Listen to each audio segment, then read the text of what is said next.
Sometimes the strongest reaction is no reaction at all. Psychology says when you respond to every insult, every opinion, every small trigger, you train people that your peace is easy to disturb.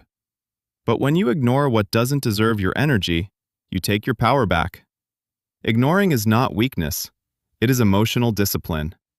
Not every comment needs an answer. Not every argument needs your voice. Not every person deserves access to your attention. When you stop reacting, you stop feeding negativity. Your silence becomes control. Your calm becomes strength. Powerful people understand this. Attention is currency. And they don't spend it on things that don't grow them. So next time someone tries to provoke you, ask yourself, is this worth my peace? Because sometimes, the most powerful move is simply walking away.